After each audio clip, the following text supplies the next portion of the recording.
నమస్తే అన్న, అందరికీ నమస్కారం. కువైట్లో రోడ్డు ప్రయాణాలు చేసే వారికి హెచ్చరిక. కువైట్లో కొత్త ట్రాఫిక్ చట్టాలు వచ్చినా కానీ, అలాగే కొత్త జరిమానాలు తీసుకుని వచ్చినా కానీ రోడ్డు ప్రమాదాలు అయితే జరుగుతూ ఉన్నాయి. కువైట్లో సగటున రోడ్డు ప్రమాదాల కారణంగా ప్రతి ఏడాది 300 మందికి వరకు చనిపోతూ ఉన్నారని చెప్పేసి తాజా నివేదిక వెల్లడించింది. వివరాల్లోకి వెళితే, కువైట్లోని సుబాన్ ప్రాంతానికి ఎదురుగా ఉన్న ఎయిర్పోర్ట్ రోడ్డులో ఒక రోడ్డు ప్రమాదం జరిగింది. ఫలితంగా 35 ఏళ్ల ప్రవాసుడు మరణించాడని చెప్పేసి, అలాగే తదుపరి విచారణ కోసం అతని యొక్క మృతదేహాన్ని ఫోరెన్సిక్ విభాగానికి తరలించినట్లయితే అధికారులు తెలియజేశారు. పోలీసులు స్థానిక మీడియాకు తెలిపిన వివరాల ప్రకారం మినిస్ట్రీ ఆఫ్ ఇంటీరియర్ ఆపరేషన్స్ రూమ్కు ఆ ప్రదేశంలో రోడ్డు ప్రమాదం జరిగినట్లు నివేదిక అందిందని చెప్పేసి సమాచారం అందుకున్న వెంటనే భద్రతా సిబ్బంది మరియు అంబులెన్స్ సిబ్బంది సంఘటనా స్థలానికి చేరుకొని ఆ యొక్క ప్రవాసుని అయితే పరిశీలించడం జరిగింది.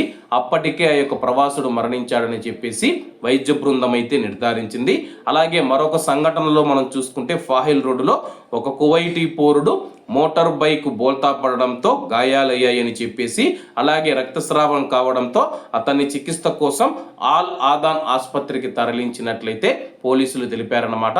కువైట్లో రోడ్డు మీద ప్రయాణాలు చేసేటప్పుడు ట్రాఫిక్ చట్టాలు పాటించాలని చెప్పేసి, ఒకవేళ మనం సక్రమమైన మార్గంలో వెళుతూ ఉన్నా సరే కానీ అవతల వాళ్ళ వల్ల మనకు ప్రమాదం పొంచి ఉందని చెప్పేసి, ప్రస్తుతం చనిపోయిన ప్రవాసుడు ఎవరంటే కానీ 35 ఏళ్ల వయసు ఉన్న ఒక ఈజిప్టియన్ వ్యక్తి అని చెప్పేసి పోలీసులు నిర్ధారించడం జరిగింది.